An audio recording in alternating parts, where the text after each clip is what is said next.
HSC board परीक्षा प्रश्नपत्रिका general foundation course उद्योजकता विकास एंटरप्रिनरशिप डेव्हलपमेंट. तर आज आपण जनरल फाउंडेशन कोर्स या विषयाची फेब्रुवारी 2018ची बोर्ड परीक्षेची प्रश्नपत्रिका अभ्यासणार आहे. तर मराठी मीडियमची अगोदर आपण ही प्रश्नपत्रिका पाहूया. तर जनरल फाउंडेशन कोर्स या विषयासाठी 60 गुणांचा बोर्डाला पेपर असतो आणि त्यासाठी वेळ असते 2.5 तास. यापूर्वी तुम्हाला प्रश्नपत्रिकेचं स्वरूप सांगितलेलं आहे, प्रश्नपत्रिकेचा आराखडा सांगितलेला आहे. प्रश्न पहिला जो असतो हा ऑब्जेक्टिव्ह आहे. त्याच्यामध्ये प्रश्न पहिला अ रिकाम्या जागा भरा, ब योग्य जोड्या जुळवा आणि क चुकी बरोबर लिहा. तर हे वस्तुनिष्ठ प्रश्न पहिला आहे. रिकाम्या जागा भराला 4 मार्क असतील, जोड्या जुळवाला 4 मार्क असतील आणि चुकी बरोबरला 4. असा प्रश्न पहिला वस्तुनिष्ठ स्वरूपाचा जो आहे ऑब्जेक्टिव्ह टाईप हा 12 मार्काचा. त्यानंतर प्रश्न दुसरा, तिसरा आणि चौथा हे 3 प्रश्न लघुत्तरी असतात. प्रत्येक प्रश्नामध्ये 6 उपप्रश्न दिलेले असतात. समजा प्रश्न दुसरा आहे, त्याच्यामध्ये 6 उपप्रश्न दिलेले असतात, त्यातले कोणतेही 4 सोडवायचे असतात. तिसऱ्यामध्ये देखील 6 उपप्रश्न दिलेले असतात, त्यातले 4 सोडवायचे असतात. आणि चौथ्यामध्ये देखील 6 उपप्रश्न दिलेले असतात, त्यातले कोणतेही 4 सोडवायचे असतात. तर असं दुसरा, तिसरा आणि चौथा लघुत्तरी प्रत्येक 12-12 मार्काचे प्रश्न. आणि शेवटचा 5वा प्रश्न जो असतो हा दीर्घोत्तरी असतो. तर 5व्या प्रश्नाला प्रश्न असा 12 मार्काला और असतो. तर यामध्ये 5व्या प्रश्नामध्ये 2 उपप्रश्न असतात की जे कंपल्सरी असतात.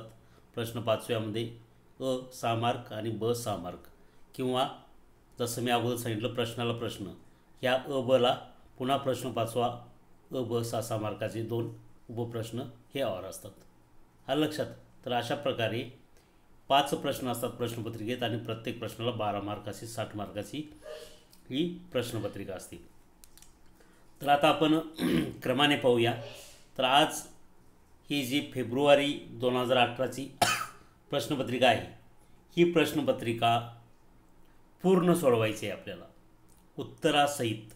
जे प्रश्नपत्रिका तर आपल्याकडं आहेच, पण याची उत्तरं काय असणार आहेत, ती उत्तरं किती लिहिली पाहिजे, उत्तराची मर्यादा किती आहे, किती पॉईंट लिहिल्यानंतर तुम्हाला ते फुल मार्क मिळणार आहेत, हे सर्व या ठिकाणी सविस्तर मी तुम्हाला प्रश्नपत्रिका सोडवून दाखवणार आहे. त्यामुळं काळजीपूर्वक, लक्षपूर्वक जे काही मी सांगतो आहे ते ऐकायचे, उत्तरं लक्षपूर्वक ऐकायचे आहेत आणि त्यानुसार पुन्हा तुम्हाला ती प्रश्नपत्रिका काय करायची आहे, सोडवायची आहे. प्रश्नपत्रिका सोडवून तुमच्या प्राध्यापकांकडून तपासून घ्यायचे. अर्थात या प्रश्नपत्रिकेतले बरेच प्रश्न व्हेरी इम्पॉर्टंट आहेत, म्हणजे त्यातली तुम्हाला येत्या बोर्डाच्या परीक्षेला देखील काही येऊ शकतात. त्यामुळं त्या ठिकाणी तुमचा प्रश्नपत्रिका पेपर सोडवायचा सराव देखील होईल. त्यामुळं हे जे लेक्चर आहे हे व्यवस्थित ऐका, प्रश्नपत्रिका कशी सोडवायची ते व्यवस्थित बघा आणि त्याच्यानुसार तुम्ही परत सोडवायचे आहे ते लक्षात.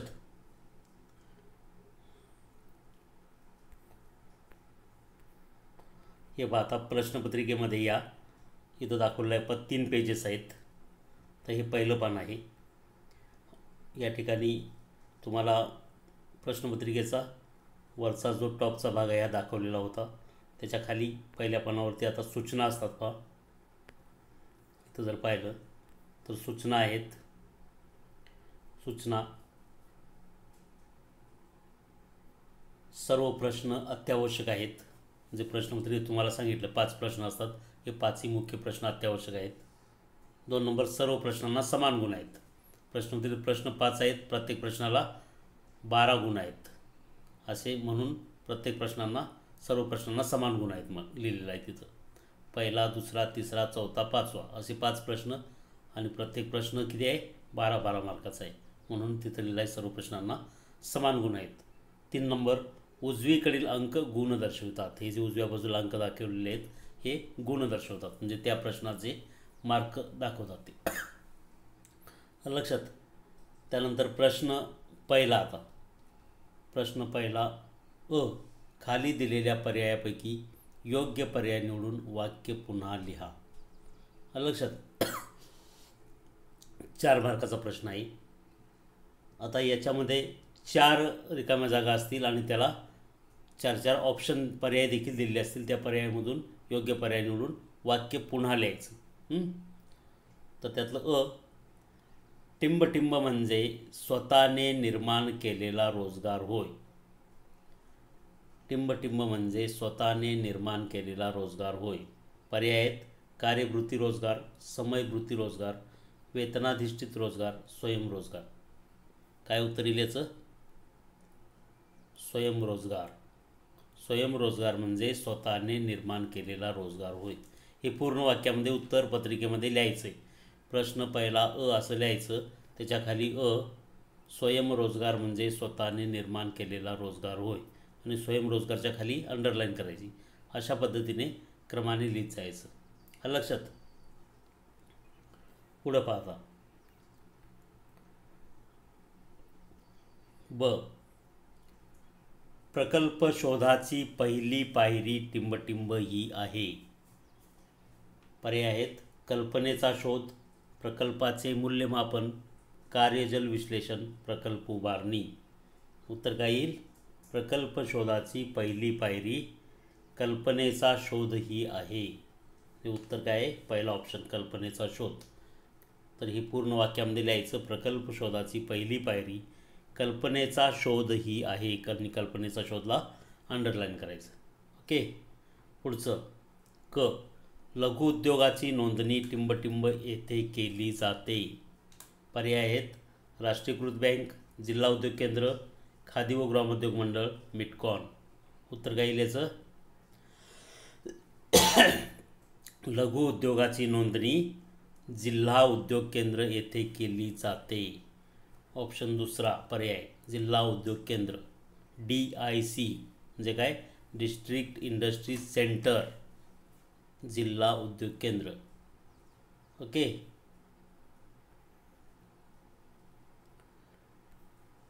तर हे पहिलं पान प्रश्नपत्रिकेचं पहिलं पेज झालेलं आहे. पुढच्या पानावरती पहा. चौथी रिकामी जागा ड,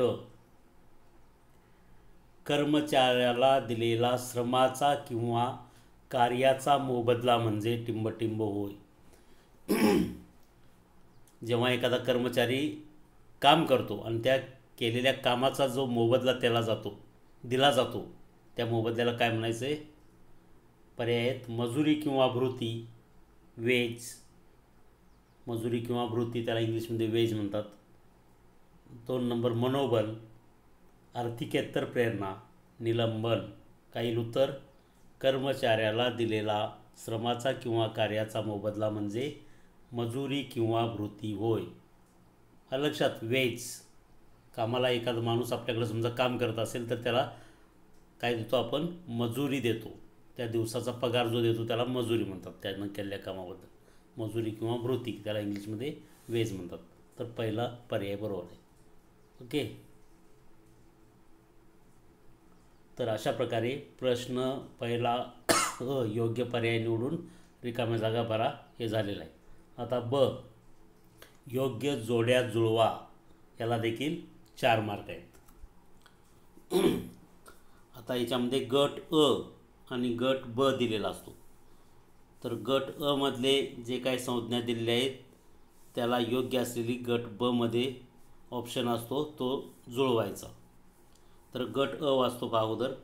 जाहिरात, मिटकॉन, सुपरमार्केट, सामग्री मागणीपत्र.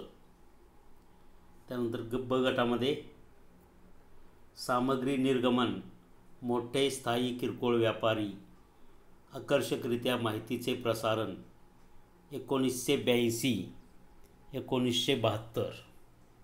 तर जोड्या जुळवायच्या. आता जोड्या जुळवत असताना गट अ असं लिहायचं वरती आणि गट अ मधले जे काय आहेत सगळे ऑप्शन लिहून घ्यायचे. जाहिरात, मिटकॉन, सुपरमार्केट, सामग्री मागणीपत्र. तसं प्रश्नपत्रिकेवर आहे अ ब कडं असंच गट अच्या खाली सगळं लिहायचं. आता ब गट लिहायचा नाही तर अ गटामध्ये जे ऑप्शन आहेत त्याच्यातला योग्य ब गटातला जो ऑप्शन आहे तो त्याच्या पुढे लिहायचा. उदाहरणार्थ आता तुम्ही अ गट लिहिलेला आहे जाहिरात, त्याला असं बाण दाखवायचा आणि याचं उत्तर त्याच्या पुढं लिहायचं. तर जाहिरातीचं उत्तर काय येईल? ब गटामध्ये काय आहे? आकर्षकरित्या माहितीचे प्रसारण. ते जाहिरातीच्या पुढं बाण दाखवून असं आकर्षकरित्या माहितीचे प्रसारण असं लिहायचं. आलं लक्षात? त्यानंतर ब मिटकॉन. मिटकॉनचं काय आहे? मिटकॉन कधी स्थापना झाली आहे? आता या ठिकाणी वर्ष पण आहेत पहा, 1982, 1972. तर मिटकॉनची स्थापना ही कधी झाली आहे? 1982. म्हणून मिटकॉनचं उत्तर 1982. क सुपर मार्केट. आपण पाहतो बा मोठमोठे मॉल किंवा मोठमोठे मार्केट. तर आता राहिलेल्यापैकी कोणतं आहे पाहायचं आहे. सुपर मार्केट मोठे स्थायी किरकोळ व्यापारी. त्या ठिकाणी व्यापार चालतो, किरकोळ व्यापारी आहे, काय करतात त्या ठिकाणी जे कस्टमरला किंवा ग्राहकाला माल विकण्याचं काम करतात, म्हणून त्या ठिकाणी मोठे स्थायी किरकोळ व्यापारी याचं उत्तर आहे सुपर मार्केट. आणि पुढचा आहे ड सामग्री मागणी पत्र. याचं उत्तर काय येईल? सामग्रीचं निर्गमन. सामग्री मागणी पत्र, सामग्री निर्गमन.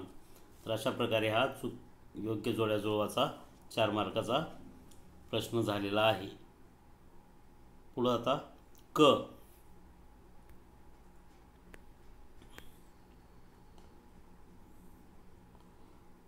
खालील विधाने बरोबर की चूक ते सांगा. याला देखील 4 मार्क असतील. प्रकल्प अहवालामध्ये नवीन व्यवस्थापनेसाठी आवश्यक असणारी सर्व माहिती तपशीलवार दिलेली असते. कोण सांगेल?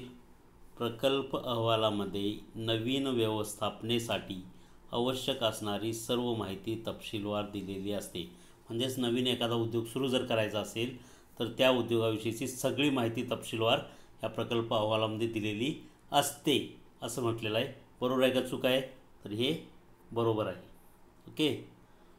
ब महाराष्ट्र राज्य वित्तीय महामंडळाकडून खेळत्या भांडवलासाठी कर्ज.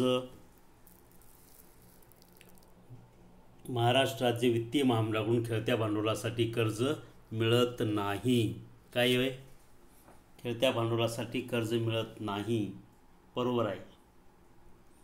तर स्थिर भांडवलासाठी कर्ज मिळतं, खेळत्या भांडवलासाठी मिळत नाही MSFC कडून. बरोबर आहे हे देखील. तिसरं क बँका किंवा वित्तीय संस्था यांच्याकडून आर्थिक मदत घेण्यासाठी प्रकल्प अहवाल आवश्यक नसतो. तर हे चूक आहे. बँका किंवा वित्तीय संस्था यांच्याकडून आर्थिक मदत घेण्यासाठी प्रकल्प अहवाल आवश्यक असतो. लक्षात, कंपल्सरी आवश्यक असतोच तो, या ठिकाणी नसतो म्हणून दिलेला आहे, म्हणून हे चूक आहे. ड जलवाहतूक ही सर्वात जलद आहे. काय चूक आहे का बरोबर आहे? जलवाहतूक ही सर्वात जलद आहे. चूक आहे, कारण हवाई वाहतूक ही सर्वात जलद आहे, जलवाहतूक नाही. तर अशा पद्धतीने या ठिकाणी प्रश्न पहिला पूर्ण झालेला आहे. लक्षात, तर व्यवस्थितपणे हा प्रश्न पहिला सोडवायचा. त्यानंतर प्रश्न दुसरा सोडवत असताना नवीन पानावरती, पुढच्या पानावरती प्रश्न दुसरा घ्यायचा. तर प्रश्न दुसरा पाहूया आपण. प्रश्न 2.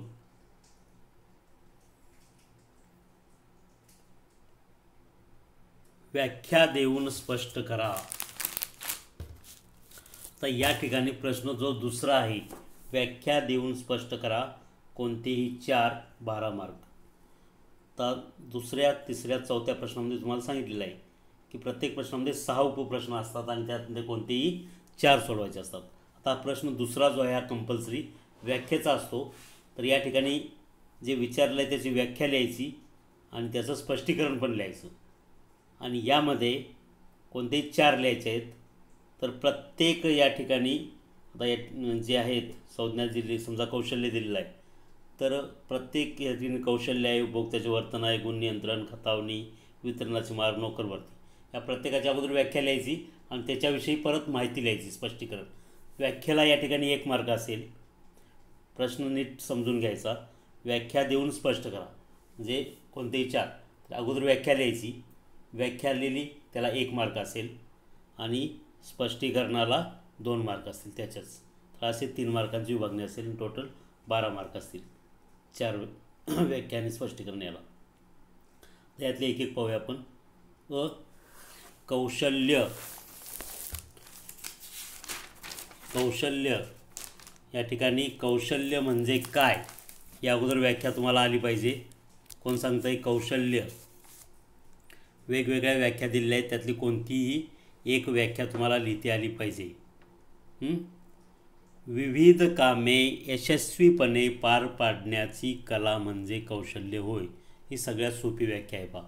विविध कामे यशस्वी पार पाडण्याची कला म्हणजे कौशल्य होय. लक्षात. किंवा दुसरी एक व्याख्या आहे, व्यवसायाशी संबंधित शैक्षणिक ज्ञान, व्यावहारिक ज्ञान, तांत्रिक ज्ञान व प्रत्यक्ष कामासंदर्भात परिपूर्ण ज्ञान व प्रशिक्षण आत्मसात करण्याची क्रिया म्हणजे कौशल्य असे म्हणता येईल. ही पण दुसरी व्याख्या आहे. आता ह्यातली पहिली जी मी तुम्हाला सांगितली ही सोपी वाटते म्हणून ती पाठ करा तुम्ही. विविध कामे यशस्वीपणे पार पाडण्याची कला म्हणजे कौशल्य होय. 1 मार्क मिळेल एवढी व्याख्या लिहिल्यानंतर. त्यानंतर याचं स्पष्टीकरण लिहायचं की ज्याला 2 मार्क, असे टोटल 3 मार्क मिळणार आहेत. मग आता हे कौशल्य म्हणजे काय सांगितलं, त्यानंतर मग कौशल्याचं स्पष्टीकरण लिहायचं आहे. तर त्यामध्ये विविध कौशल्ये संपादित केलेल्या व्यक्तींच्या यशाच्या कक्षा व्यापक असतात. ज्या उद्योजकांचे कौशल्य अधिक उच्च पातळीवर असतात त्यांच्यात आपल्या कार्यात यशस्वी होण्याचे प्रमाण अधिक असते. म्हणजे कौशल्य कशासाठी आवश्यक आहे ते लिहिलं पाहिजे. कोणकोणती कौशल्य आहेत?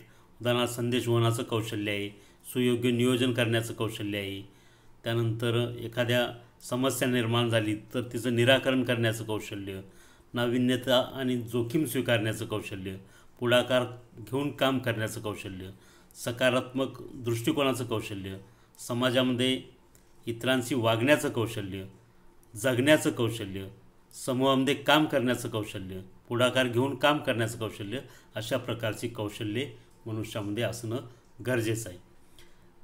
तर या कौशल्याचं जे महत्त्व आहे ते विशेषतः उद्योजक याच्यामुळं काय करतो, जोखीम स्वीकारतो, नवनवीन संधीच्या शोधात राहतो.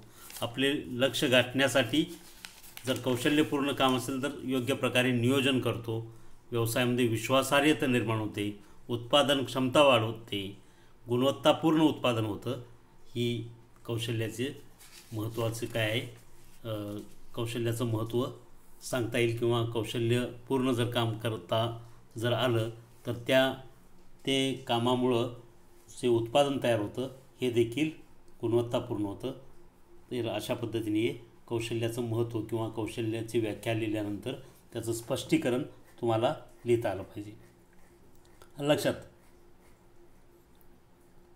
तर प्रत्येकामध्ये सगळी काही कौशल्य असतील असं पण नाही आहे, हे पण लिहायचं त्याच्यामध्ये. परंतु कौशल्य ही प्रशिक्षणाने जाणीवपूर्वक त्या ठिकाणी आत्मसात देखील करता येतात. जे काम करायचं आहे ते कौशल्य पूर्ण करण्यासाठी प्रशिक्षण दिलं जातं कर्मचाऱ्यांना आणि त्यांच्यामध्ये ती कौशल्ये निर्माण केली जातात. तर असे काही 2-3 मुद्दे त्या ठिकाणी तुम्ही लिहायचे, त्याला 2 मार्क मिळतील. तर असे व्याख्याला 1 आणि स्पष्टीकरणाला 2 असे 3 मार्क या ठिकाणी तुम्हाला मिळू शकतात. लक्षात. उपभोक्त्याचे वर्तन. उपभोक्ता पाहिलं आहे पण कंझ्युमर. तर उपभोक्त्याचे वर्तन याची जी व्याख्या आहे याच्या पण वेगवेगळ्या 2-3 व्याख्या आहेत. त्यामधली एक व्याख्या कोणती लिहा तुम्हाला जी सोपी वाटेल ती. प्रत्येकाच्या वैयक्तिक वस्तू किंवा सेवा खरेदी करण्याच्या सवयी म्हणजे उपभोक्त्याचे वर्तन होय. प्रत्येक व्यक्तीला सवयी वेगवेगळ्या असतात. तर या लोकांच्या ज्या सवयी आहेत वस्तू किंवा सेवा खरेदी करण्याविषयी याला उपभोक्त्याचं वर्तन असं म्हटलं जातं. तर उपभोक्त्याचं आता हे झाली 1 मार्क लिहिलेला, ही व्याख्या लिहिली, एवढं लिहिली तरी. प्रत्येकाच्या वैयक्तिक वस्तू किंवा सेवा खरेदी करण्याच्या सवयी म्हणजेच उपभोक्त्याचे वर्तन होय. आता याचं एक्सप्लेनेशन तुम्हाला देता आलं पाहिजे.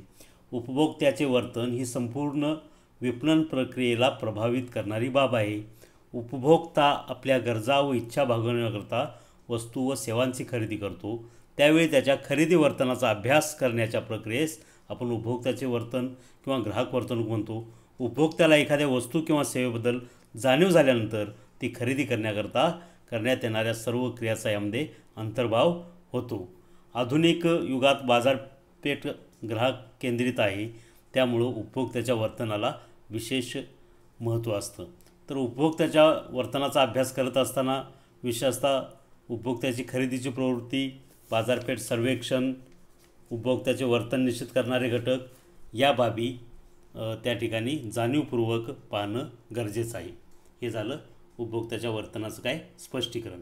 तर या स्पष्टीकरणाला 2 मार्क आणि व्याख्याला 1 मार्क असे 3 मार्क होतील. लक्षात. पुढचं क, गुणनियंत्रण किंवा यालाच काय म्हणतात, दर्जा नियंत्रण असं देखील म्हटलं जातं. गुणनियंत्रण. तर आता या गुणनियंत्रणाची व्याख्या सांगा. गुणनियंत्रण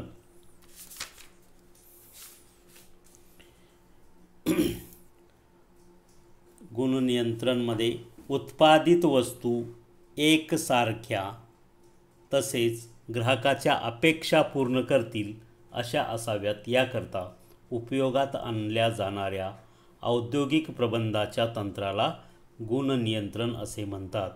तर या व्याख्येला 1 मार्क असेल.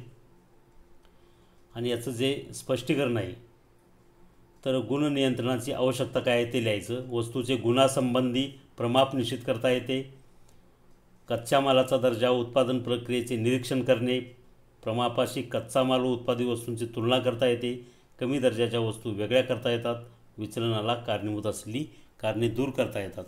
कारखान्यात उत्पादन करण्यात येणाऱ्या वस्तू विशिष्ट गुणांनी युक्त असाव्यात, याकरता प्रथम प्रमाप निश्चित केले जातात आणि त्यानंतर प्रमापांच्या संदर्भात उत्पादित वस्तूमध्ये गुणांच्या दृष्टीने किती अंतर आहे हे जाणून घेऊन त्याकरता जबाबदार असलेली कारणे दूर केली जातात आणि गुण नियंत्रण किंवा दर्जा नियंत्रण केलं जातं.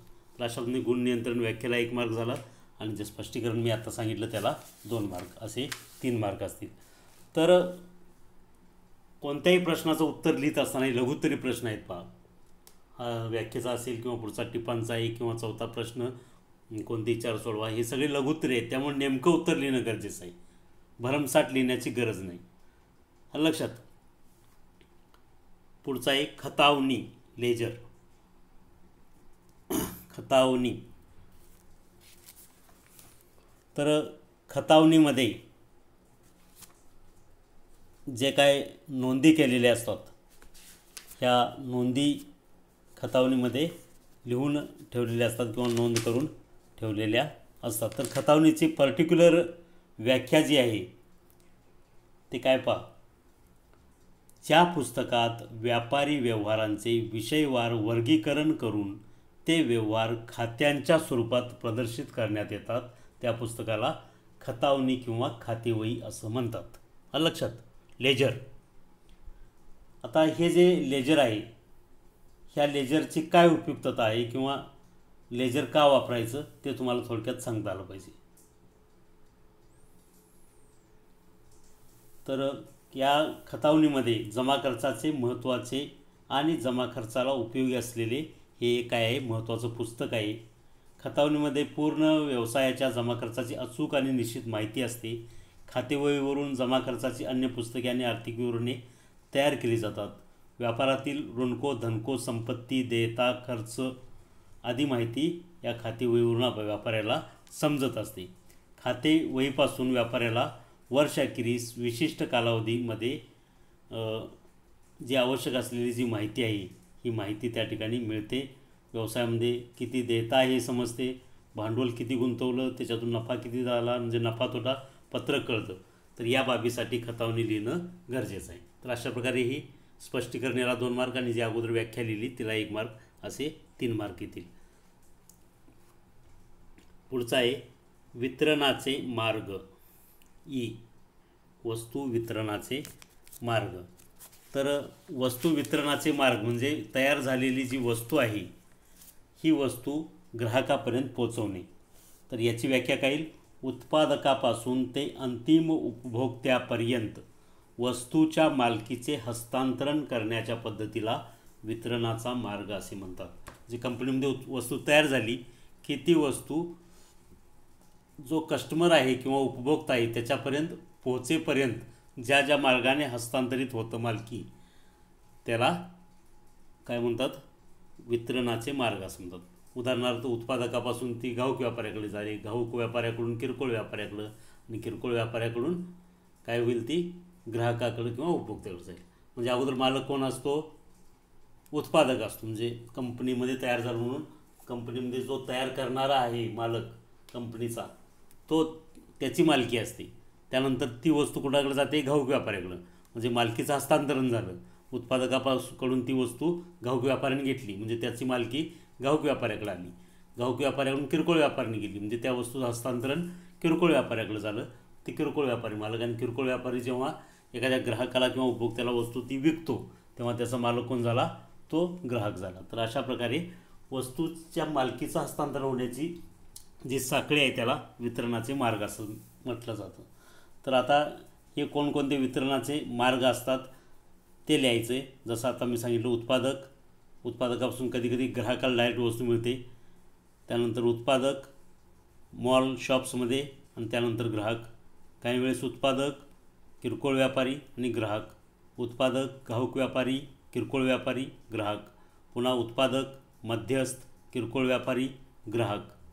किंवा उत्पादक, मध्यस्थ, घाऊक व्यापारी, किरकोळ व्यापारी, ग्राहक. तर ही अशा वेगवेगळ्या 6 प्रकारच्या या साखळ्या आहेत. तर ह्या साखळ्यांमधून वस्तू विकली जाते, म्हणून वितरण मार्गाची आवश्यकता असते. वेगवेगळे वितरणाचेही मार्ग आहेत. हे एवढं लिहायचं. तर या एक्सप्लेनेशनला किंवा स्पष्टीकरणाला 2 मार्क, आणि जी व्याख्या सांगितली तिला 1 मार्क असेल. ओके. पुढचा फ, नोकर भरती. कंपनीमध्ये विशेषतः जी कर्मचाऱ्यांची नेमणूक केली जाते. नोकर भरती म्हणजे काय, कर्मचाऱ्यांची नेमणूक करणे. तर हिची व्याख्या काय येईल, भरती ही संभाव्य कर्मचाऱ्यांना शोधून त्यांना संघटनेमधील रिकाम्या जागासाठी अर्ज पाठवण्याकरता प्रवृत्त करण्याची व अनेक उमेदवारातून आवश्यक त्या संख्येत आणि आवश्यक ती पात्रता धारण करणाऱ्यांची निवड करण्याची प्रक्रिया म्हणजे भरती होय. लक्षात. म्हणजे थोडक्यामध्ये काय, की कंपनीमध्ये, कारखान्यामध्ये ज्या रिक्त जागा असतात त्याच्यासाठी विविध पद्धतींचा अवलंब करून त्या जागेवरती योग्य त्या उमेदवारांची नेमणूक करणे म्हणजे भरती होय असं लिहिलं तरी चालेल. याला 1 मार्क येईल. आणि त्या नोकर भरतीविषयी स्पष्टीकरण याला 2 मार्क असतील. तर मग ही नोकर भरती कशा कशा पद्धतीने केली जाते. प्रत्यक्ष भरती केली जाते, कर्मचाऱ्याकडून नवीन कर्मचाऱ्यांची भरती, जाहिरातीच्या माध्यमातून, नेटवर्क किंवा संगणकाच्या माध्यमातून, कॅम्पस इंटरव्ह्यू घेऊन, एम्प्लॉयमेंट एक्सचेंजमधून, समाज कल्याणमधून, किंवा कामगार संघटनामार्फत देखील काही वेळेस भरती केली जाते. काही वेळेस डोरवरती बोर्ड, गेटवरती बोर्ड लावून त्या ठिकाणी भरती चालते. किंवा आता सध्या जर आपण पाहिलं तर लेबर कॉन्ट्रॅक्टरमार्फत भरती केली जाते, किंवा त्याला खाजगी रोजगार संस्था म्हणतात, त्यांच्यामार्फत भरती केली जाते. तर ह्या भरतीच्या पद्धती आहेत.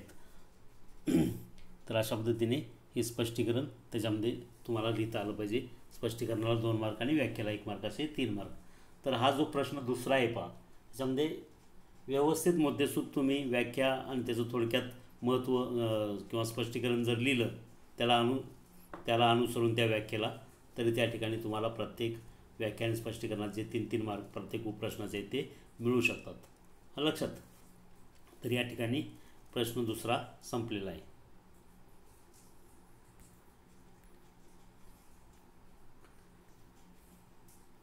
पुढचा प्रश्न तिसरा, टिपा लिहा कोणत्याही 4. तर हा देखील लघुत्तरी प्रश्न आहे. टिपा लिहा कोणत्याही 4, 12 मार्क. म्हणजे या ठिकाणी देखील 6 टिपा दिलेल्या असतील, त्यातल्या कोणत्याही 4 लिहायच्या. प्रत्येकाला 3-3 असे 12 मार्क असतील 4 टिपांसाठी. स्वयंरोजगाराची गरज. स्वयंरोजगाराची गरज. तर या ठिकाणी अगोदर स्वयंरोजगार म्हणजे काय ते लिहा. त्यानंतर गरज विचारलेली आहे. तर स्वयंरोजगार म्हणजे काय, स्वतःने निर्माण केलेला रोजगार म्हणजे स्वयंरोजगार. हे थोडक्यात स्वयंरोजगार. त्यानंतर स्वयंरोजगाराची गरज काय, या ठिकाणी तुम्हाला काय विचारलं आहे, स्वयंरोजगाराची गरज. तर प्रचंड आपली जे भारताचा जर विचार केला तर लोकसंख्या प्रचंड वाढत आहे, आणि या सगळ्यांनाच रोजगार मिळेल याची शाश्वती नाही. त्यामुळं प्रत्येकाने काही ना काहीतरी स्वतःचा उदरनिर्वाह चालण्यासाठी स्वतःचा व्यवसाय करणे याला स्वयंरोजगार. तर प्रचंड वाढत्या लोकसंख्येवरती आळा घालण्यासाठी स्वयंरोजगार करणं गरजेचं आहे. दुसरं गरज काय आहे की घराजवळ किंवा गावातच आपल्याला हा रोजगार करता येतो. नोकरी शोधण्यात वेळ घालवावा लागत नाही. आपल्या आवडीच्या क्षेत्रात रोजगार करता येतो. बेरोजगारीला आळा घालता येतो आणि सुशिक्षित बेरोजगारांना कामधंदा मिळतो. तर असे हे स्वयंरोजगाराची गरजमध्ये कमीत कमी 3 मुद्दे तुम्ही लिहिलं स्पष्टीकरणासह.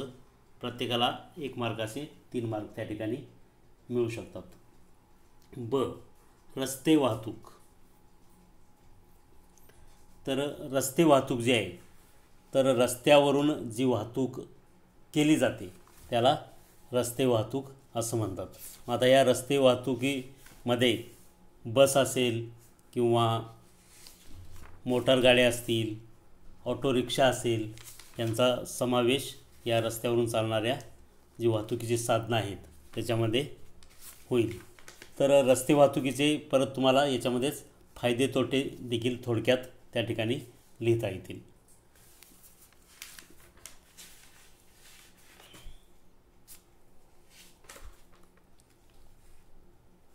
रस्ते वाहतुकीची जी साधनं आहेत ती सांगितली तुम्हाला. रस्ते वाहतुकीचे फायदे लिहा, रस्ते वाहतुकीचे काही तोटे लिहा.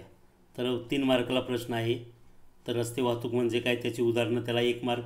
रस्ते वाहतुकीचे फायदे त्या ठिकाणी 2 फायदे लिहा 1 मार्क मिळेल. 2 तोटे लिहा त्याला 1 मार्क मिळेल. अशा प्रकारे या ठिकाणी 3 मार्कांची विभागणी होईल. काय येतील रस्ते वाहतुकीचे फायदे? रस्ते बांधणीचा जो खर्च आहे वाहतुकीच्या इतर साधनांच्या तुलनेत कमी असतो. जसं जर तुम्ही पाहिलं रेल्वे वाहतूक किंवा हवाई वाहतूक यांच्या तुलनेत तो कमी असतो. ही वाहतूक लवचिक आहे. घरापर्यंत आपल्याला हे वाहतुकीचं साधन येऊ शकतं.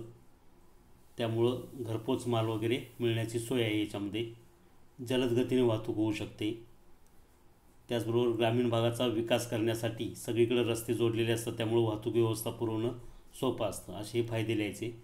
तोटे काय आहे की वाढते पेट्रोल डिझेलचे दर, त्यामुळे काही वेळेस वाहतूक पुरवत नाही. रस्त्यावर वाहतुकीचा खर्च कधीकधी जास्त येण्याची शक्यता आहे. ध्वनी प्रदूषण होऊ शकतं. पावसाळ्यामध्ये अपघात वाढू शकतात. तर अशा प्रकारे हे तोटे देखील याच्यामध्ये असतात. लक्षात. स्वॉट विश्लेषणातील व्यावसायिक संधी. स्वॉट विश्लेषणातील व्यावसायिक संधी. स्वॉट विश्लेषण म्हणजे काय सांगितलं पहा तुम्हाला. SWO आणि T त्यामधलं संधी म्हणजे काय ऑपॉर्च्युनिटी, संधी ते लिहायचं. S म्हणजे काय स्ट्रेंथ, W म्हणजे काय विकनेसेस, कमतरता. S स्ट्रेंथ जमेची बाजू, W विकनेसेस कमतरता, O ऑपॉर्च्युनिटी किंवा संधी आणि T अडथळे थ्रेट्स. तर यामधलं आता काय विचारलं आहे आपल्याला व्यावसायिक संधी किंवा व्यावसायिक संधी ऑपॉर्च्युनिटी. तर SWO आणि T या चारींचं थोडक्यात अगोदर लिहायचं. S स्ट्रेंथ जमेच्या बाजू, W विकनेसेस कमकुवत बाजू, O ऑपॉर्च्युनिटी व्यावसायिक संधी आणि T थ्रेट्स अडथळे. याला 1 मार्क येईल. आणि व्यावसायिक संधी पर्टिक्युलर विचारलेला आहे त्यातलं, म्हणून त्याला 2 मार्क येईल. तर व्यावसायिक संधी कोणकोणत्या येऊ शकतात ते याच्यामध्ये लिहायचं. बाजारात उपलब्ध नसणाऱ्या वस्तूंची सेवेची निर्मिती करणे, सध्या बाजारात उपलब्ध असणाऱ्या वस्तूंचाच नवीन प्रकार, लेटेस्ट किंवा नवीन डिझाईनचं तंत्रज्ञान, ॲडव्हान्स तंत्रज्ञान आहे ते वापरून ती वस्तू बाजारात आणणे, परदेशातील एखाद्या कंपनीशी सहकार्याचा करार अस्तित्वात येणे, कंपनीच्या मालाला अधिक मागणी येणे, स्पर्धकांच्या वस्तूपेक्षा आपल्या वस्तूंना ग्राहकांनी पसंत करणे, किंवा एखादं कंपनीचं जर उत्पादन ठप्प झालं तर त्या कालावधी किंवा संप झाला कामगारांचा, तर स्पर्धक कंपनी असलेली दुसरी जी असते त्या स्पर्धक कंपनीने अचानक उत्पादन वाढवून त्या संधीचं सोनं करणे किंवा लाभ उठवणे. तर अशा प्रकारे व्यावसायिक संधी येऊ शकतात. व्यावसायिक संधी बाजारपेठेतील मागणीच्या प्रवृत्ती, तेजीमेंदीचे चक्र, सरकारची करविषयक धोरण, पतपुरवठा धोरण, आंतरराष्ट्रीय घडामोडी, वित्तीय नीती यातून निर्माण होतात. तर अशा पद्धतीने जे व्यावसायिक संधी आहेत ह्या संधीतले कमीत कमी तुम्ही या ठिकाणी 3 ते 4 मुद्दे लिहायचे, त्याला 2 मार्क येतील. आणि स्वॉट अगोदर ते प्रत्येकाचं लिहिलेलं आहे तुम्ही, त्याला 1 मार्क असेल. 3 मार्कांची विभागणी असेल. ड. उद्योगांची नोंदणी.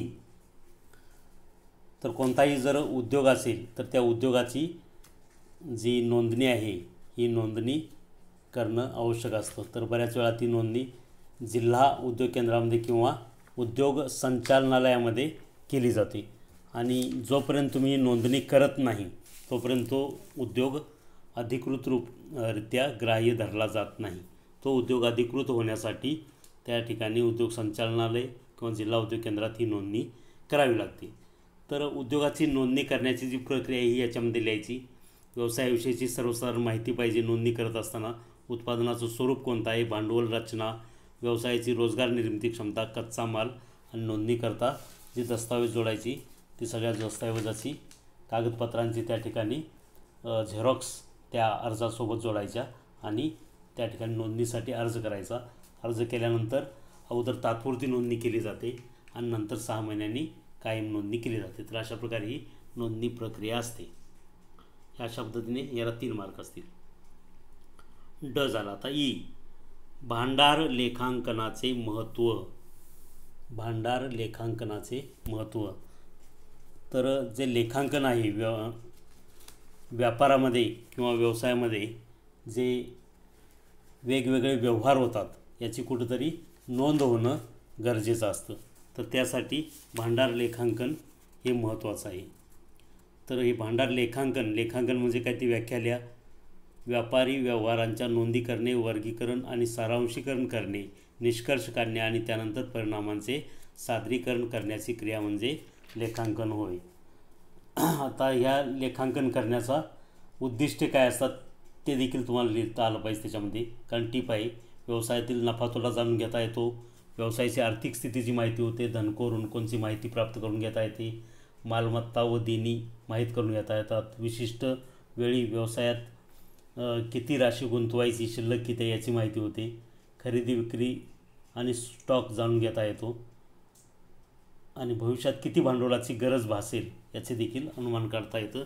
यासाठी लेखांकन किंवा व्यवहारांच्या नोंदी महत्त्वाच्या आहेत.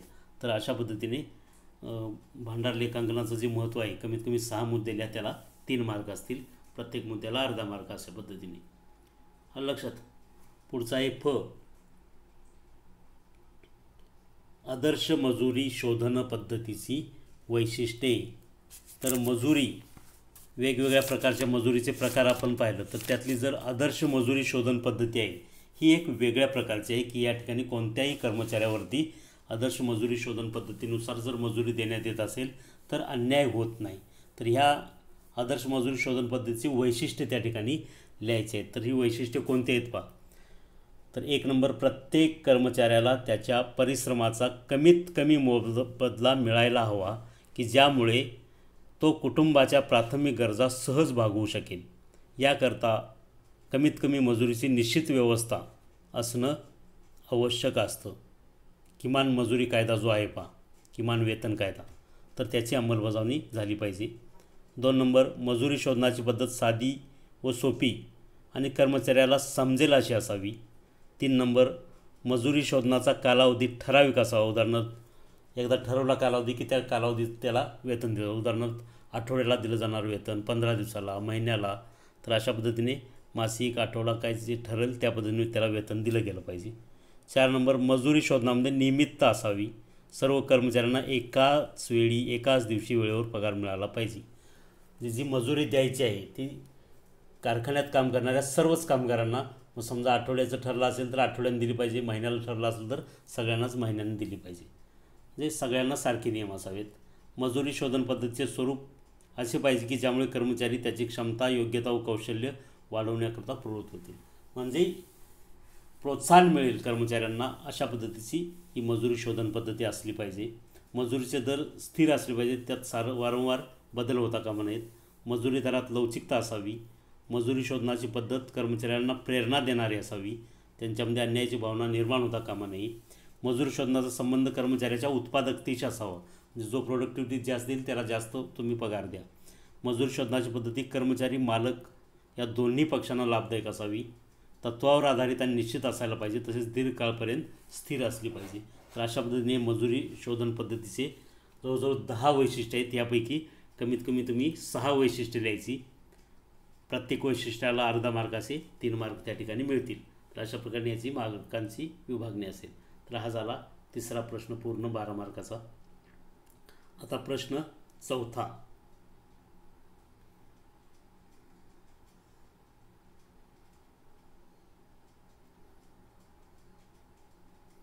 प्रश्न 4, थोडक्यात उत्तरे लिहा, कोणतीही 4, 12 मार्क. या ठिकाणी देखील हा लघुत्तरी प्रश्न आहे.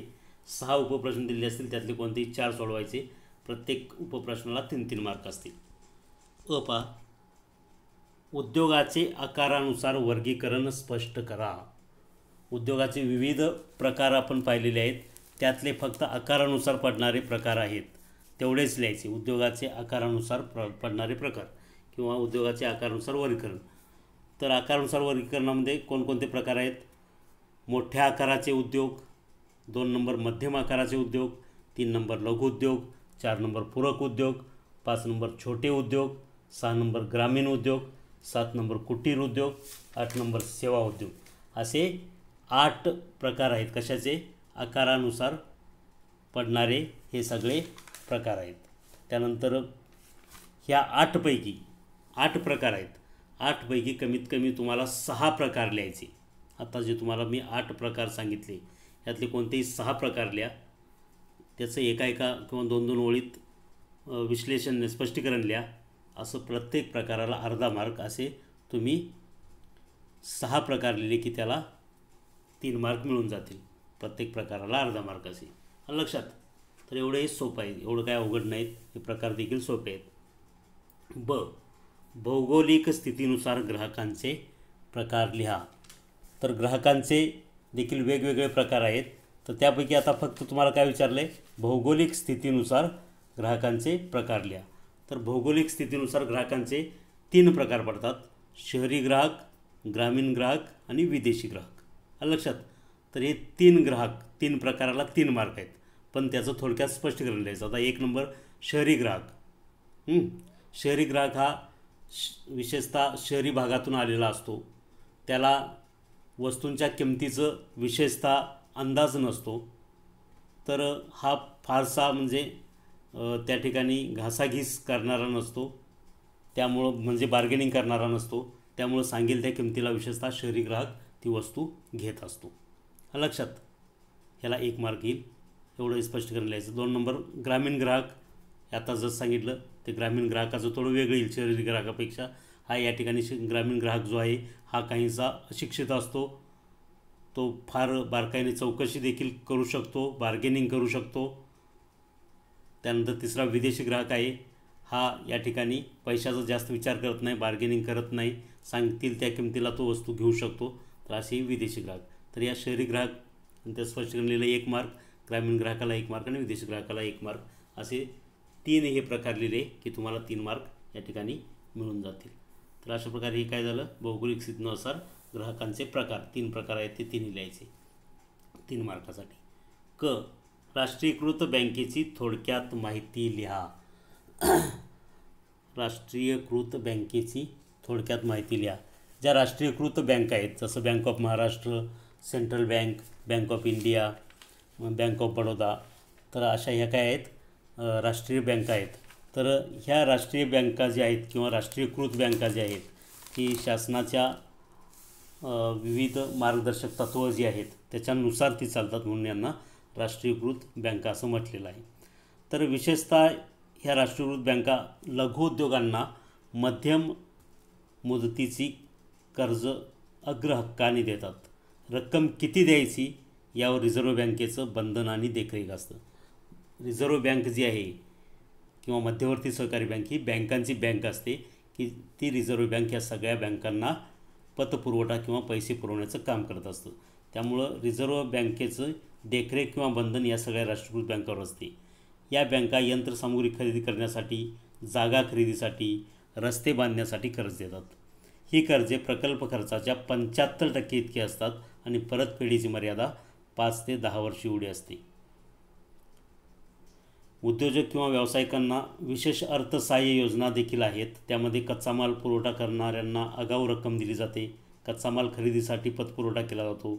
लघुउद्योगांना हमीपत्र दिलं जातं. बँकेच्या ताब्यात कच्चा माल किंवा तयार माल ठेवून उचल किंवा जादा रक्कम घेता येते.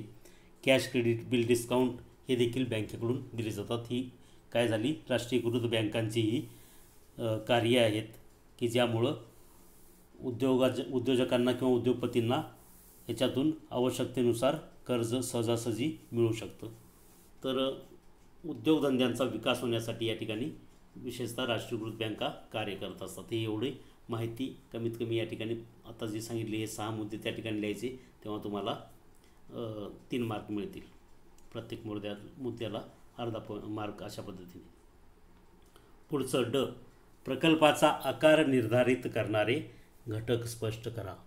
प्रकल्पाचा आकार निर्धारित करणं म्हणजे आकारमान जे उद्योगाचं किंवा प्रकल्पाचं आहे हे आकारमान निर्धारित करणारे जे वेगवेगळे घटक आहेत तर ते कोणकोणते घटक आहेत ते लिहायचं. तर त्यामध्ये वस्तूचं स्वरूप, प्रकल्पाचा आकार निर्धारित करणारे घटक कोणते आहेत पहा. 1 नंबर वस्तूचे स्वरूप, 2 नंबर उत्पादनाचे प्रमाण, 3 नंबर गुंतवणूक व लाभाचे प्रमाण, 4 नंबर बाजारपेठ, 5 नंबर भांडवलाची उपलब्धता, 6 नंबर उद्योजकाची कार्यक्षमता, 7 नंबर वाहतुकीचा खर्च, 8 नंबर सरकारी धोरण आणि 9 नंबर औद्योगिक वातावरण. तर ही 9 जे आहेत हे 9 घटक प्रकल्पाच्या आकारमानावरती किंवा आकारावरती म्हणजे निर्धारित करत असतात. आकारमान निर्धारित म्हणजे या 9 घटकांवरून प्रकल्पाचा जो आकारमान आहे की लहान प्रकल्प आहे, मध्यम आहे की मोठा आहे हे ठरत असतं. तर ह्या 9 घटकांपैकी कोणतेही 6 घटक आणि त्याचं थोडक्यात स्पष्टीकरण 2 ते 3 ओळीमध्ये तुम्हाला लिहायचं आहे. प्रत्येक घटकाला अर्धा मार्क असेल. असे 6 घटकांचे मिळून 3 मार्क तुम्हाला त्या ठिकाणी मिळू शकतात. कोणतेही 6 घटक लिहायचे, प्रत्येक घटकाला अर्धा मार्क, असे 3 मार्क असतील. ई, प्रकल्प म्हणजे काय हे सांगून प्रकल्पाचे उद्देश लिहा. प्रकल्प म्हणजे काय, कोण सांगतंय? प्रकल्प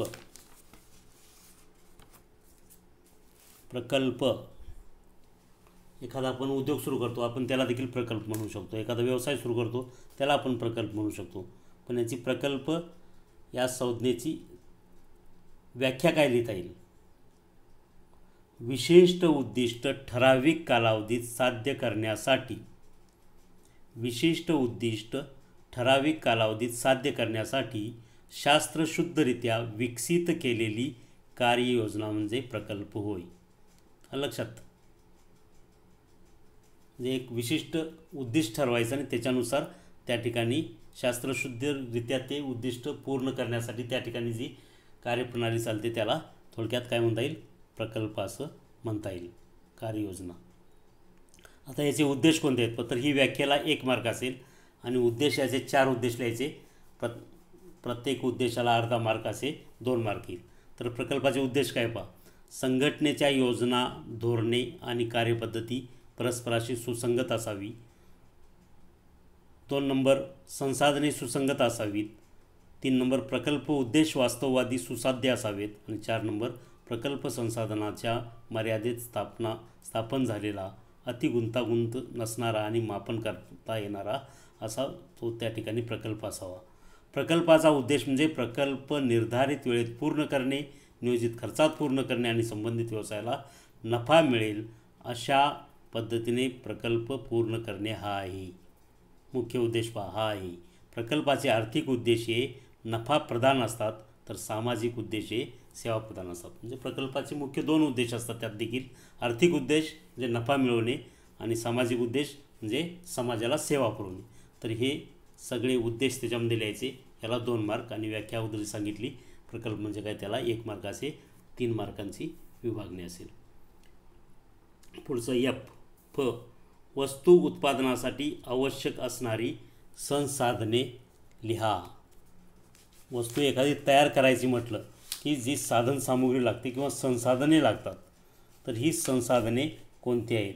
तर त्यामध्ये 1 नंबर भांडवल लागेल. कोणतेही वस्तू उत्पादन करायचं म्हटलं तर भांडवल पाहिजे, स्थिर भांडवल आणि खेळतं भांडवल आहे की नाही. म्हणून एक भांडवल. 2 नंबर कच्चा माल लागेल, वस्तू तयार करण्यासाठी कच्चा माल पाहिजे, त्याशिवाय पक्का माल तयार होणार नाही. कच्चा माल. त्यानंतर ती वस्तू कशाच्या सहाय्याने तयार करायची, मशिनरी सहाय्याने, म्हणून मशिनरी पाहिजे आणि तंत्रज्ञान, म्हणजे तिसरा घटक येईल मशिनरी आणि तंत्रज्ञान. त्याचबरोबर ती वस्तू तयार करण्यासाठी कामगार पाहिजेत, म्हणजे चौथा घटक मनुष्यबळ. त्यानंतर वस्तू तयार झाल्यानंतर त्या ठिकाणी तिला बाजारपेठ पाहिजे, म्हणून पाचवा घटक बाजारपेठ, आणि ती बाजारपेठेत वस्तू नेण्यासाठी वितरण प्रणाली किंवा वितरण व्यवस्था पाहिजे. आणि 6वा घटक व्यवस्थापन किंवा मॅनेजमेंट. तर अशा प्रकारे हे 6 घटक महत्त्वाचे आहेत. म्हणजे वस्तू उत्पादनासाठी आवश्यक संसाधने कोणती, 1 नंबर भांडवल, 2 नंबर कच्चा माल, 3 नंबर मशिनरी व तंत्रज्ञान, 4 नंबर मनुष्यबळ, 5 नंबर बाजारपेठ व वितरण व्यवस्था, आणि 6 नंबर व्यवस्थापन. असे 6 घटक आहेत. त्याचं थोडक्यात स्पष्टीकरण. प्रत्येक घटकाला अर्धा मार्काचे 3 मार्क असतील. तर अशा पद्धतीने प्रश्न 4था 12 मार्काचा लघुत्तरी प्रश्न पूर्ण झालेला आहे. आता शेवटचा 5वा प्रश्न, की जो दीर्घोत्तरी असतो. एकच प्रश्न दीर्घोत्तरी आहे 5वा. याला दीर्घोत्तरी का म्हटलं आहे, तर याच्यामधले जे उपप्रश्न आहेत आपण पाहिलं, प्रश्न 2, 3 आणि 4 लघुत्तरी होता, कारण यातले प्रत्येक उपप्रश्न 3 मार्काचा होता. त्यामुळे उत्तर मर्यादित लिहिलं, योग्य लिहिलं तर 3 पैकी 3 मार्क मिळत होते. मात्र 5व्या प्रश्नात जे उपप्रश्न आहेत अ आणि ब, हे 6 मार्काचे आहेत, म्हणजे 6 मार्काचे असल्यामुळे उत्तराची मर्यादा याला जास्त असेल, म्हणून हे दीर्घोत्तरे आहेत. आता प्रश्न 5वा, खालील प्रश्नांची उत्तरे लिहा. अ, प्रकल्प मूल्यमापन किंवा छाननी म्हणजे काय.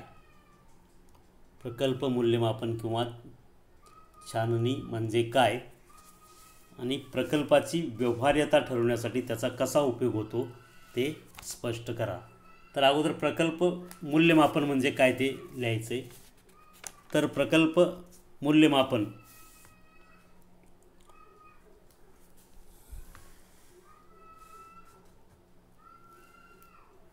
वित्तीय आणि आर्थिक मूल्यमापन हे प्रकल्पाचं करावं लागतं. जेव्हा तुम्ही प्रकल्प मूल्यमापन म्हणजे काय किंवा छाननी म्हणजे काय त्याची व्याख्या पहा. ज्या वेळेस प्रकल्प अहवाल एखाद्या बँकेकडे किंवा वित्तीय संस्थेकडे सादर केला जातो, त्यावेळी त्या ठिकाणी प्रकल्प अहवालाची पूर्ण तपासणी केली जाते आणि प्रकल्प व्यवहार्य आहे की नाही हे विविध निकषावर पडताळून पाहिलं जातं. याला प्रकल्पाचं मूल्यमापन किंवा प्रकल्पाची छाननी असं म्हणतात. तर अशा पद्धतीने प्रकल्पाचं मूल्यमापन किंवा छाननी हे अगोदर लिहायचं, आणि याला जे आहेत ही 1 मार्क असेल ही व्याख्या लिहिल्यानंतर. त्यानंतर प्रकल्पाची व्यवहार्यता ठरवण्यासाठी त्याचा कसा उपयोग होतो ते स्पष्ट करा. तर ही व्यवहार्यता ठरवण्यासाठी या प्रकल्प मूल्यमापनाचा काय उपयोग होतो, हे वेगवेगळे त्याचे जे घटक आहेत, प्रकल्पाची व्यवहार्यता कशी ठरवायची. तर त्यामध्ये 1 नंबर विशिष्ट उद्योगाविषयी सरकारी धोरणाची माहिती घेणे, म्हणजे जो तुम्ही प्रकल्प उभा करताय त्याच्याविषयी सरकारचं धोरण काय आहे, म्हणजे अनुकूल आहे की प्रतिकूल आहे ते पाहिलं जातं. जर अनुकूल धोरण असेल तर सहजासहजी त्या उद्योगाला परवानगी दिली जाते, परंतु प्रतिकूल जर धोरण असेल तर कोणत्याही प्रकारची सवलत गव्हर्नमेंटकडून मिळत नाही. अनुकूल असेल तर मात्र सवलती मिळतात. त्यामुळे अनुकूल उद्योगाला तातडीने परवानगी मिळते. म्हणजे 1 नंबर काय झालं, विशिष्ट उद्योगाविषयी सरकारी धोरणाची माहिती घेणे. 2 नंबर बाजारपेठेतील मागणीच्या परिस्थितीवर विश्लेषण आणि मागणीविषयक अनुमान काढणे, म्हणजे त्या प्रकारच्या वस्तूला जे उत्पादित करायचे त्याला बाजारपेठेत किती मागणी आहे. 3 नंबर उत्पादन संस्थेची रचना, उत्पादनासाठी वापरलेलं तंत्र आणि दृष्टिकोन जो आहे तंत्रज्ञानाचा त्याचा अभ्यास करा, म्हणजे अत्याधुनिक दृष्टिकोन आणि अत्याधुनिक तंत्रज्ञान वापरलेलं आहे की नाही ते. 4 नंबर उत्पादनाची किंमत आणि ती स्पर्धात्मक इतर स्पर्धकांची किंमत याची तुलना करणे. 5 नंबर कच्च्या मालाची उपलब्धता, म्हणजे कुठून कच्चा माल आणणार आहे. 6 नंबर संस्थेत ज्या प्रमुख साधनांचा साठा ठेवावा लागेल त्याचा प्रकार, आकार आणि खर्च आणि तशा प्रकारची व्यवस्था या दृष्टीने विचार. 7 नंबर उत्पादन विभागातील विविध यंत्रांचा रचनेसंबंधी विचार, म्हणजे उत्पादन विभागामध्ये जी यंत्र वापरायची ती योग्य आहेत की नाही, त्याची उत्पादकता किती आहे हे पाहणे. 8 नंबर स्थिर आणि बदलत्या खर्चाच्या प्रमाणांचा, स्थिर खर्च आणि बदलता खर्च, स्थिर भांडवल आणि खेळतं भांडवल किती गुंतवलेलं आहे आणि त्याचा खर्च कशा पद्धतीने केला जाणार आहे. 9 नंबर प्रकल्प उभारणी संदर्भात खेळत्या भांडवलाची भासणारी गरज आणि त्याविषयीचा विचार करणे, म्हणजे खेळत्या भांडवलासाठी किती रक्कम राखून ठेवली आणि त्याचा विनियोग. 10 नंबर, प्रकल्पाची उभारणी करताना येणाऱ्या अडचणी, पर्यावरण संवर्धनासाठी काय केलेलं आहे. 11 नंबर, भावी प्रकल्पाचा नफा प्राप्ती क्षमतेचा अभ्यास करणे, म्हणजे किती नफा होणार आहे, भविष्यात किती नफा अजून वाढणार आहे त्याचा. 12 नंबर, नवीन प्रकल्प जर सध्या अस्तित्व असणाऱ्या संस्थेचीच विस्तारित योजना असेल तर संस्थेच्या गत काळातील प्रगतीचा आढावा घेणे. काही उद्योग काय करतात की त्याच उद्योगाचं आकारमान वाढवलं जातं. आलं लक्षात, म्हणजे प्रकल्प मोठा केला जातो. अगोदर समजा प्रोडक्शन जर 100 नग होत असेल तर ते आकारमान वाढवून दुप्पट केलं जातं, 200 नग प्रोडक्शन केलं जातं. त्यासाठी सगळ्याच मशिनरी जवळजवळ दुप्पट केल्या जातात, कर्मचारी वाढवले जातात. तर मग ते 100 उत्पादन जेव्हा होत होतं प्रोडक्शन, तेव्हा त्यांचा जो प्रगतीचा अहवाल कसा होता याची माहिती घेणे. 13 नंबर, संस्था उत्पादन क्षमता किती वापरेल याचा अंदाज बांधणे. आणि 14, जलप्रदूषण, ध्वनी प्रदूषण, हवा प्रदूषण टाळण्यासाठी काय सामाजिक जबाबदारी उद्योजकांनी उचललेली आहे याची माहिती घेणे. यासाठी काय केलं जातं, प्रकल्पाची छाननी किंवा मूल्यमापन केलं जातं, हे लिहायचं. तर हे आता तुम्हाला जवळजवळ 12-13 पॉईंट सांगितले. यातले कमीत कमी तुम्ही 10 पॉईंट लिहा. 10 पॉईंट लिहिल्यानंतर त्या ठिकाणी 5 मार्क मिळतील, व्याख्येला 1 मार्क मिळेल, असे 6 मार्क मिळतील. लक्षात. त्यानंतर विक्रय कला म्हणजे काय आणि विक्रय कलेचे महत्त्व स्पष्ट करा. विक्रय कला, तर विक्रय कला म्हणजे ग्राहकांनी वस्तू खरेदी करावी म्हणून त्यांचे मन वळवण्याचा केलेला प्रयत्न होय. साधी सोपी सुटसुटीत व्याख्या आहे. ग्राहकांनी वस्तू खरेदी करावी म्हणून त्यांचे मन वळवण्याचा केलेला प्रयत्न म्हणजे विक्रय कला होय. याला 1 मार्क असेल व्याख्येला. आणि विक्रय कलेचे महत्त्व, तर विक्रय कलेचं जे महत्त्व आहे, या विक्रय कलेच्या महत्त्वाला 5 मार्क असतील. तर विक्रय कलेचं महत्त्व जे आहे, उत्पादकाच्या दृष्टिकोनातून असलेलं महत्त्व, विक्रेत्याच्या दृष्टिकोनातून महत्त्व, ग्राहकांच्या दृष्टिकोनातून महत्त्व आणि समाजाच्या दृष्टिकोनातून महत्त्व, असे वेगवेगळे जे आहेत विक्रय कलेचे महत्त्व आहेत. परंतु एकत्रितरित्या त्यातले जे सगळ्यांचे, समजा उत्पादकाच्या दृष्टिकोनातून महत्त्व काय आहे की उत्पादकाला त्या ग्राहकांच्या, विक्रेत्याद्वारे ग्राहकांच्या गरजा भागवता येतात, त्यांच्या आवडीनिवडी समजून घेता येतात, उत्पादित वस्तूची बाजारपेठ विस्तारित होण्यास आणि विक्री वाढवण्यास मदत होते, विक्रेत्यांच्या सहाय्याने उत्पादक वस्तूची मागणी टिकवता येते. तर हे झाले. तर सरसकट सलग जरी लिहिले चालतात जसं आता मी सांगितलं, उत्पादकाच्या दृष्टिकोनातून किंवा विक्रेत्याच्या दृष्टिकोनातून, ग्राहकाच्या दृष्टिकोनातून, समाजाच्या दृष्टिकोनातून, असे वेगवेगळं महत्त्व आहे. पण तुम्ही सरसकट विक्रय कलेचं महत्त्व लिहिलं आणि जे तुम्हाला पॉईंट आठवत असतील असे लिहायचे. समजा त्याच्यामध्ये अजून विक्रेत्यांचा विविध प्रकारच्या ग्राहकाशी संपर्क येत असणे, त्याचे विश्लेषण करण्याची क्षमता, निर्णय घेण्याची क्षमता वाढीस लागते. ग्राहकांना नवीन वस्तू, तिची वैशिष्ट्ये व तिच्या वापराविषयी तपशीलवार माहिती मिळते. ग्राहकांना अनेक वस्तूंतून नेमक्या वस्तूंची योग्य निवड करण्यास मदत होते, जे विक्रय कलेचं महत्त्व. त्याचबरोबर ग्राहकांना विक्रीनंतरची सेवा पुरवण्यात येते. ग्राहकांच्या तक्रारी निवारण्यासाठी प्रयत्न केले जातात. ग्राहकांचा विश्वास संपादन करता येतो. समाजातील अनेक लोकांना विक्रय क्षेत्रात रोजगार मिळतो. विक्रय कलेमुळे वस्तूच्या एकूण विक्रीत वाढ होते, मागणी वाढते. आगामी तंत्रज्ञानात होणारे बदल विक्रेत्यामुळं समाजाला कळतात. उपलब्ध साधनसामुग्रीचा अधिकाधिक वापर करता येतो. व्यापार वृद्धी, उत्पादन वाढ व आर्थिक प्रगती होऊन लोकांचे राहणीमान उंचावण्यास मदत होते. तर हे असे विक्रय कलेचे बरेचसे महत्त्वाचे असे मुद्दे आहेत. तर कमीत कमी त्या ठिकाणी 10 मुद्दे लिहा, 5 मार्क मिळतील. एका ओळीत लिहायचे. तर अशा प्रकारे विक्रय कलेच्या महत्त्वाला 5 मार्क असतील आणि विक्रय कला म्हणजे काय तुम्हाला सांगितलं, त्याला 1 मार्क असे 6 मार्क असेल. तर हा झाला 5वा प्रश्न. 6 मार्काचे 2 उपप्रश्न. तर हे पहिले जे 2 मी सांगितले तुम्हाला उत्तरं, हे जर येत असतील तर हे लिहा. जर यातलं काही एखादं येत नसेल उपप्रश्न, तर मग पुन्हा एकदा 5वा प्रश्न दिलेला आहे, किंवा हा प्रश्न 5वा आहे, त्याच्यामध्ये पुन्हा अ आणि ब आहे. म्हणजे हे जर तुम्हाला वरचे अ आणि ब जर येत असेल तर खालचे अ आणि ब सोडवायची गरज नाही. जर वर्षातलं एखादं येत नसेल तर मग खालचा अ आणि ब सोडवायचा. पण कोणत्याही परिस्थितीत असं करायचं नाही की वरच्यातला एक आणि खालच्यातला एक असं सोडवायचं नाही. एकतर हे प्रश्न 5वा अ ब हे दोन्ही सोडवा, किंवा जर त्यातलं काही एक जरी येत नसेल तर किंवाच्या खाली जे अ आणि ब आहे त्या दोन्ही ते सोडवा. जे वरचे अ ब सोडवा, हे 2 सोडवा, किंवा जर हे येत नसतील तर प्रश्न 5वा अ ब हे 2 सोडवा. कुठल्याही परिस्थितीत वरच्यातलं एक आणि खालच्यातलं एक सोडवलं तर काय होईल, मार्क मिळताना तुम्हाला एकाचेच मिळतील. वरच्याचे किंवा खालच्याचे जे जास्त असतील ते एकच मार्क मिळतील, दोन्ही ॲड होऊन मिळणार नाहीत, एकत्रित मिळणार नाहीत.